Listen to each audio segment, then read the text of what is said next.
Court rules that Julian Assange of WikiLeaks can be extradited to the United States, and the U.S. Justice Department is, of course, pleased by this ruling on Assange's extradition. This comes on the day of human rights. Julian Assange could be extradited from the UK to the US after the US government won the latest stage in its extradition bid.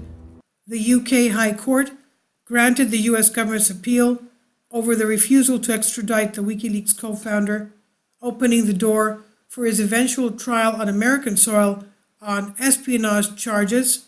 It's expected that Assange will attempt to bring an appeal over this latest decision.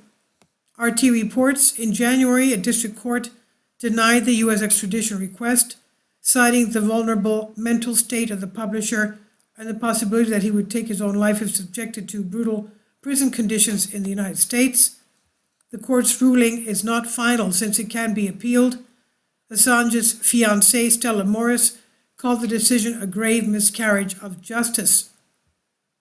The High Court said it was satisfied with the U.S. lawyers' assurances that the so-called Special Administrative Measures, SAMs, would not be applied to Assange when in U.S. custody. An earlier refusal to extradite him was partially justified by the fact that he could be subjected to SAMs.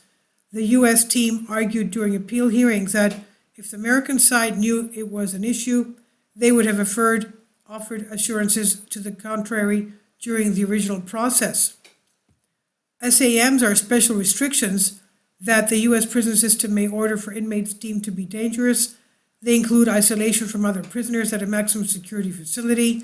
Critics say they are dehumanizing and in some cases may amount to psychological torture. Kindly support my Patreon account. The daily posts are 5 videos daily, and they are totally different from what I have on my YouTube channel. Thank you so much for your support and that you find all my content so interesting. You'll find the Patreon account details in the description box. Assange has been in various forms of isolation since June 2012, when he sheltered at the Ecuadorian embassy in London. He was granted sanctuary there due to an ongoing extradition process at the request of Sweden, which at the time was seeking to investigate him. And the Australians said that the prosecution of Sweden by Sweden was a ruse meant to get him on Swedish soil, where he would be subjected to extradition request by the US. He breached the bail granting to him by the UK justice system after taking refuge at the embassy. After the new government took power in Ecuador, which then sought rapprochement with the US, Assange's situation at the embassy became insecure. In 2019, Metropolitan Police were invited in to take him into custody. He was convicted of skipping bail and retained at the maximum security Belmarsh prison for the duration of his U.S. extradition trial. And while at the embassy, Assange was subjected to secret surveillance. They were surveilling him there, allegedly conducted by a security firm hired to protect the embassy and compromised by CIA. The U.S. spy agency also reportedly contemplated kidnapping Assange after WikiLeaks obtained a trove of files relating to CIA's hacking tools, which the transparency organization dubbed Vault 7.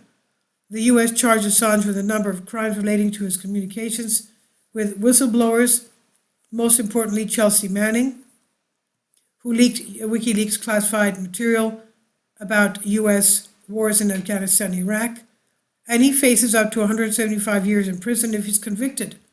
This is on Newspunch by Neam Harris. Please leave your comments, and thank you for your support.